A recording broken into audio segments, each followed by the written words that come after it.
yesterday we did a podcast. Steve thought we were doing a podcast on the Get Out of Debt site. I thought we were doing a podcast on our side hustle channel, the Penny Stupid Project. So Yeah. Steve introduced us as the Get Out of Debt guys and all that good stuff, and said I had a good story, and I launched right into some tirade about Walmart Spark drivers potentially hiring illegals. Yeah. And Steve just rolled with it and didn't tell me till after. That was supposed to be a podcast about credit scores. Credit score. Said we Well, talked about Walmart Spark Hey, driving, you delivering get groceries. you get what you pay for on the Get Out of Debt Guy podcast. But Yeah, hey, absolutely. welcome back. I'm Steve Rode, and that's Damon Day. And as I said at the start of yesterday's podcast, if you need to get in touch with somebody and talk about a financial situation, credit, debt, whatever, credit repair, credit scores, all that stuff, find Damon. Damon, DAMONDAY.com. And Damon, I have been absolutely horrible about this on every podcast that we have done. If you like the video, you want to help us out with a little something for free, just hit the like button on the damn video, please. And subscribe to the channel. You're going to be getting more. And if you're listening to an audio podcast, you probably don't have a like button. But what I would like for you to do is just like wave at your speaker and wish us well. That'll be good enough for me. Damon, the burning topic that we have today is, drumroll, credit scores. Walmart credit scores. Walmart Spark driver credit scores. No, And credit scores. Consumer credit scores. okay, tell me what's on your mind. Well, consumer credit scores. I think the main point of this podcast today was consumers need to stop worrying so much about their credit score. I'm not saying life's not easier with a good credit score, but I've been helping people with this stuff for 20, 25 years. Steve, even longer than that, because he's so old. I'm old. He's very old.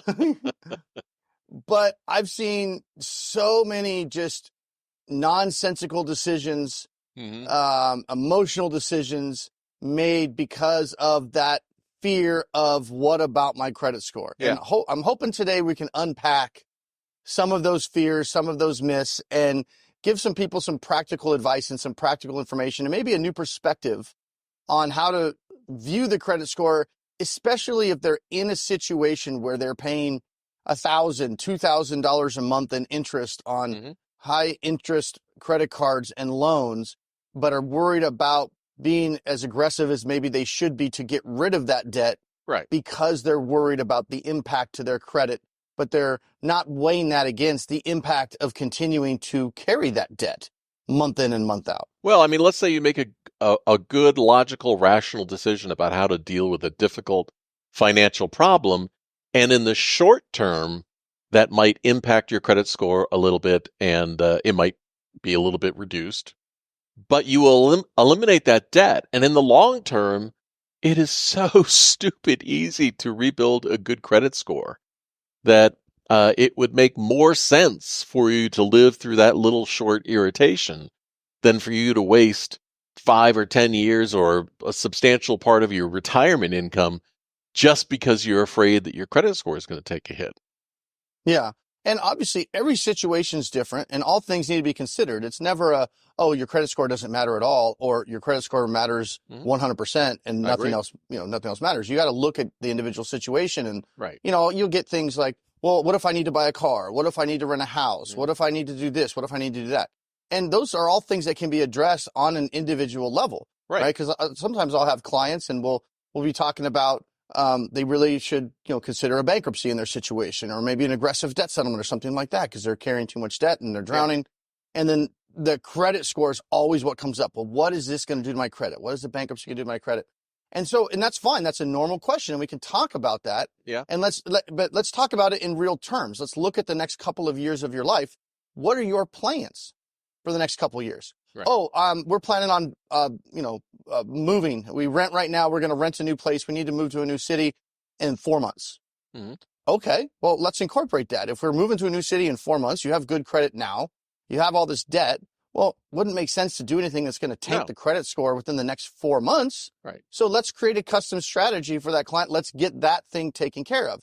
Now, if they said, or we may want to move at some point, well, that's a different story, because now we always have to weigh well, what is this, credit score doing for you now versus this debt that you have? And a lot of people are like, well, I might not be able to finance a new car.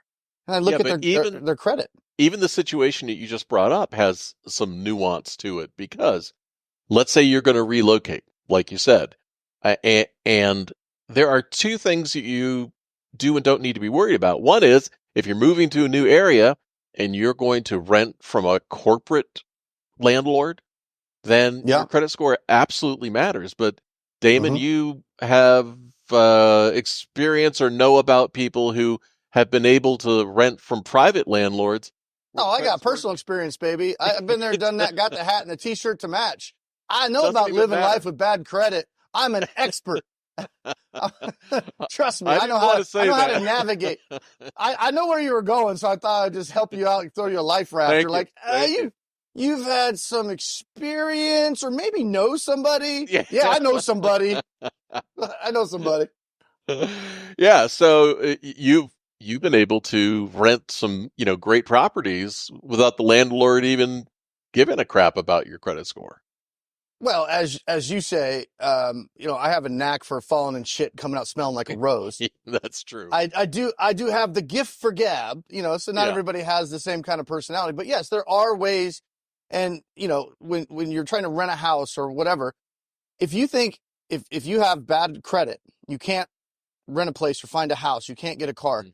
I always say, where are all the massive homeless people? There are millions of people in this country that have bad credit, but they live in houses, they have cars.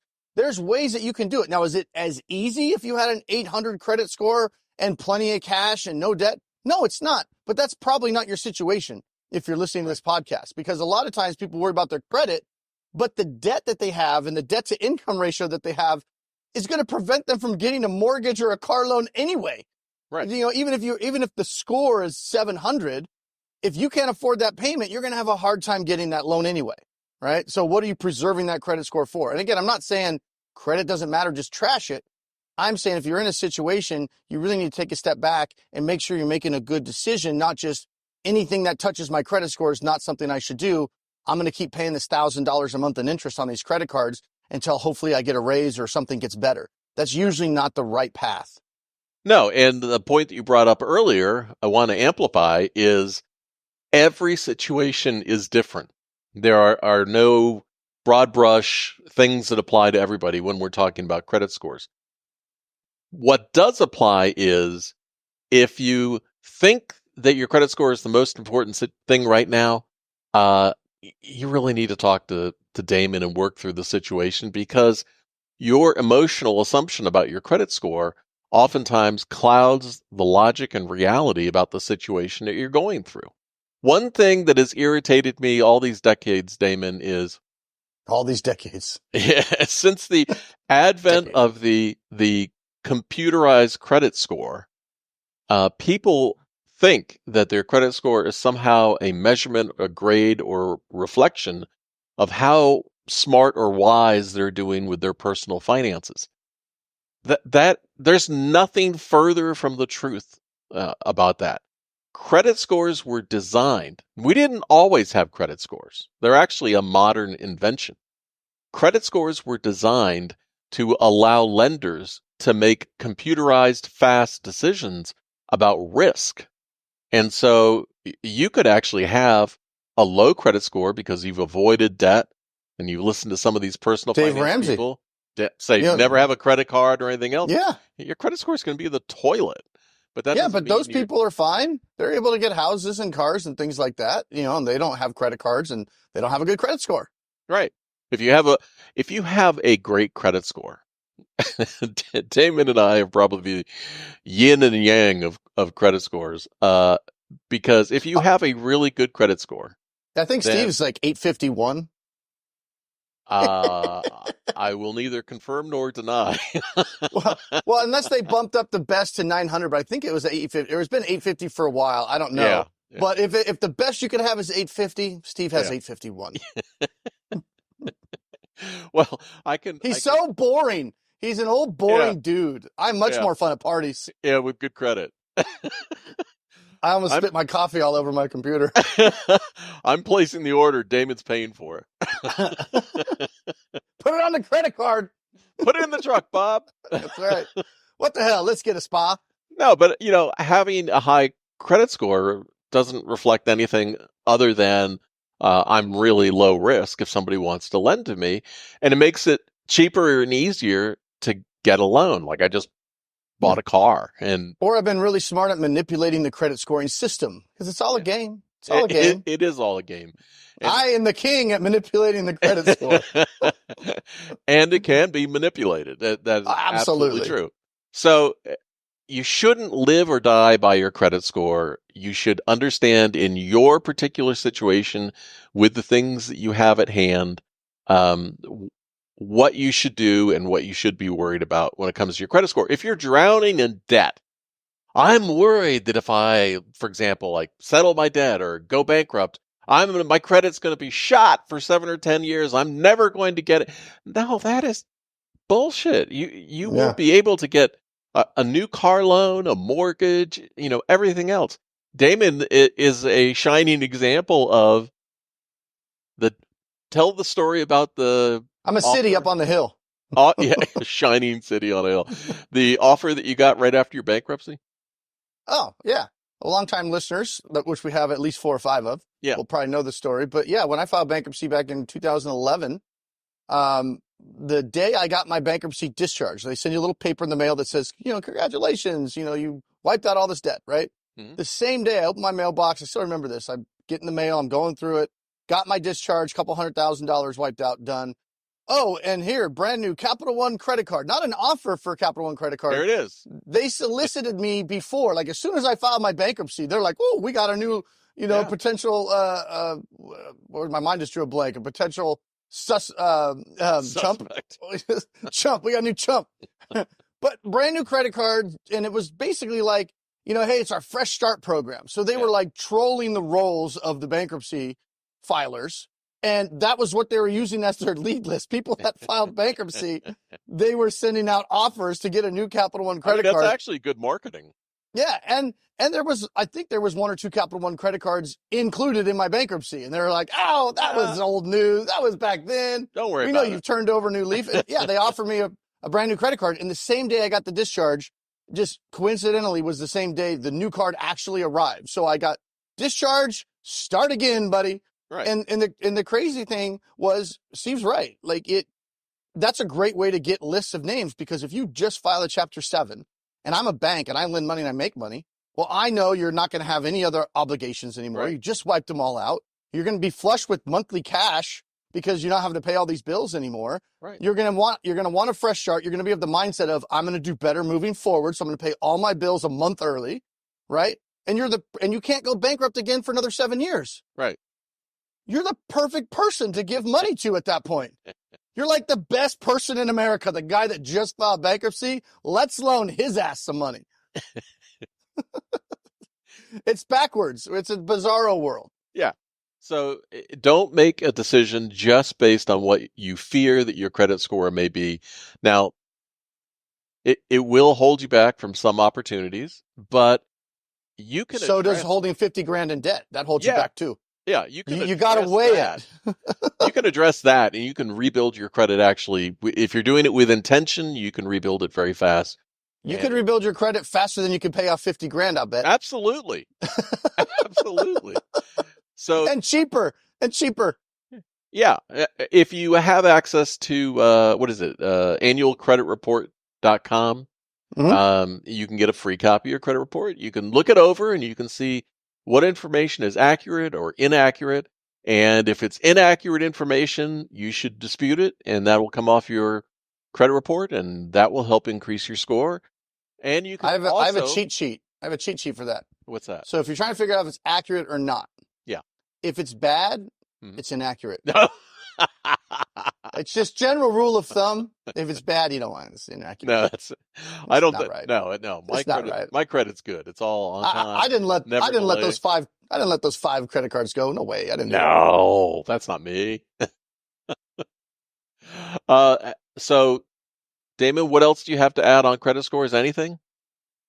Well, when I'm talking to clients and we're having this inevitable conversation, I always like to break it down. And I always tell clients, look, you got to place a dollar value on your good credit, right? Like, and you got to look forward. What's your life going to look like for the next couple of years? What are we trying to accomplish? And we talked about, does your income, require you to have a good credit score, right? Like if you're a house flipper. Yeah. Yeah. Like, oh, I flip houses for a living and I go and I get loans from these banks. I buy these houses, I fix them up and I flip them. And I have to have a good personal credit score to do that, let's say. Okay. Okay. Well, that's different than the guy that's got a W-2 job that's not planning on moving anytime soon. He already owns his house. He's got 2 fairly new cars. He's not planning on buying any new cars. Doesn't have. And I say, well, what are you going to use your credit score for in the next 2 to 3 years? If they don't have a good answer, or they can't, they're like, that's a good point. I never really thought about that. I say, okay, well, let's look at the debt that you have. And let's look at, if you got 50 grand in debt and you can qualify for a Chapter 7 and that makes sense and you wipe out 50 grand in debt. And the biggest downside is you can't buy a new house or a new car for a year or two. And then, but within 2 or 3 years, your credit's going to be back to probably better than it is right now because you don't have the debt. Yeah. And I got, 50 grand in one hand and good credit in the other. Which one do you want? Do you want the 50 grand or do you want good credit that you're not planning on doing anything with? So you got to break it down to a dollar value and really make a good decision that says, I want my good credit because I just freaking want it. I want good credit. I want good credit. I want to be judged. Yeah. But what are you going to use it for? And how much is that worth to you? A specific dollar value. And if settling the outstanding credit card debt or going bankrupt or doing something that's going to affect the credit score temporarily saves you 30,000, 40,000, 50,000, you really have to ask yourself, is preserving my current 700 credit score worth more to me than $50,000 or 20,000 or whatever it is? And that's up to you. But that's how you should break it down to really decide if you're preserving something that's worth preserving. Right. Don't make an emotional decision. As I've always said my entire career, debt is just math wrapped in emotion. So don't make an emotional decision. Oh my God, Damon, we've heard it so much. Oh my God, how's this going to impact my credit? I really don't care. We need to put the fire out before we start rebuilding the house. Yeah. And I keep going back to, you could probably rebuild your credit a lot faster. You could pay off the unsecured debt that you have that's charging you 25% interest and you're paying $12,000 a year in interest or whatever it is. But you're holding on to this good credit score that you'd have a hard time getting a good loan for anyway because you got all the debt. Yeah. Just a good credit score is just part of trying to get a loan or trying to do whatever. There are ways to rent houses and rent apartments and even buy cars with horrible credit. Now, are you going to pay more on the interest with bad credit? Yeah, but let's weigh that against, okay, when do you have to buy a car? Maybe you could buy the car first before we do anything to your credit. But if not, you get in a pinch and you have to, well, I'm going to be paying $50 a month more on this old car that I bought. All right, well, so you can rebuild it, refinance it. Well, you're currently paying $1,000 a month on all this debt that you have hanging around. Yeah. So what's worse? You may or may not have to pay $50 or $100 more on a car that you may or may not have to buy in a year or two, or guaranteeing definitely paying $1,000 a month in interest right now on all this outstanding debt you have. Which one makes more sense? When you think about it, if people could think logically in the moment, they would. Then I wouldn't have a job. Yeah, you wouldn't have a job. And, I wish we get people to laugh at themselves, if looking back 6 months later. So what you said 6 months ago was, oh my God, my debt it's killing me. My relationship is suffering. I just can't, I'm depressed. I can't deal with this. But, oh my God, I don't want my score to go down 50 points. Yeah. Well, what do you always say? A consultant is somebody that tells you the time with your own watch. Borrows your watch and tells you the time. And that's, in a sense, kind of what I do, but it's very different. When I tell people things and we have this discussion about, debt and different ways to do it. Mm-hmm. Number one, it's different when it's coming from somebody that knows this stuff and has been dealing with it forever. And a lot of the times a client will say, that, and everything I say is going to make sense. They're going to say, well, that tracks, that makes sense. And once they have it explained to them, it's not like I have this profound theory, but being able to show them, hey, this is what's going to happen if we take this action. This is what's going to happen if we take this action. And they can just kind of see it unfold and go, oh, that's not as bad as I had it built up in my mind. And after the fact, you might say, well, why didn't I just think of that on my own? And the answer is because this kind of information is just not out there. You've got all these, I don't want to say forces conniving against you, but just look at, like, say, bankruptcy. Yeah. What industries or people are going to be out there promoting the idea of you should file bankruptcy versus the industry or the people that are going to promote the idea that bankruptcy is the most horrible thing ever. Well, think about what you have working against you. Yeah. So if in the three camps of dealing with debt, right, you've got the credit counselors, the debt settlement people, and the bankruptcy. And credit counselors and debt settlement people are going to tell you how horrible and life-destroying bankruptcy is going to be. Yeah. And so, but you have to understand the reason that they're telling you that is because they're trying to sell you their widget, not give you, independent financial advice like Damon. Yeah. Well, banks don't want you to file bankruptcy. They're going to, that's why they have the credit score in the first place, because they hold it over your head like, oh, if you go bankrupt, this is going to go down. Woo. But you got the banking industry, you got the credit counseling industry, you got the debt settlement industry, you got everybody. You got Dave Ramsey telling you how horrible it is. Yeah. Everybody's telling you should never even consider it. So how does a consumer stand a fighting chance to even look at it and get an honest look at whether or not it's going to make sense for them when everybody they know is telling them that it's the most horrible thing, except for the bankruptcy attorney. Mm-hmm. And then, of course, the consumer thinks, well, of course they're going to say bankruptcy is good. Yeah, they sell bankruptcy. So, that bankruptcy is bad. But then when you flip it, the bankruptcy attorney is going to tell you debt settlement's a scam. You should never do that. And credit counseling is too expensive, and that doesn't make any sense. And everybody you talk to is going to tell you the other stuff that they don't do is bad. Right. But what they do is the best. Everybody has the best thing ever for you. And that's why consumers get confused. And when I'm able to talk to them and walk them through how these things actually work, here's how bankruptcy is going to work for you. Here's how debt settlement is going to work for you. Here's how credit counseling is going to work for you. Here's how the good old-fashioned Dave Ramsey's tiny feet is going to work for you. Yeah. And there's no right or wrong. For some clients, tiny feet is the best answer. Yeah. For other clients, bankruptcy is the best answer. Yep. Yeah. And when I say tiny feet, it's, we're talking about Dave Ramsey's baby steps. Baby steps, yeah. One day Steve called it tiny feet, and we've just been going with that for years because I think it's hilarious. But the point is, what? No, and the irony is that Dave Ramsey and his anti-bankruptcy stance, he owes his entire career to bankruptcy. So yeah. Yeah. So the big takeaway is no situation is the same. Everybody's unique, and it's before you make any big decision, it's good to break it down and think about it from different angles, and not go into it with pre-assumptions, especially the assumption that if my credit score goes down, it's bad. Yeah. Right. Because what could happen, what's positive on the other side could far outweigh any potential negatives of your credit score going down. Yeah. If your credit score goes down a little bit because you took intentional, purposeful action, that's one thing. If your credit score goes down because you got your head in the sand and you're not willing to do anything, that's bad. But speaking of all that, Damon, I'm looking at the clock here. I know that you have a client consult coming up in just a couple of minutes, so I don't want to keep you from that. Okay. You also don't want to edit anything longer than 30 minutes. Well, that's true too. I see what you're doing. But if people want to get in touch with you and talk to you about their situation, go to Damon, DAMONDAY.com,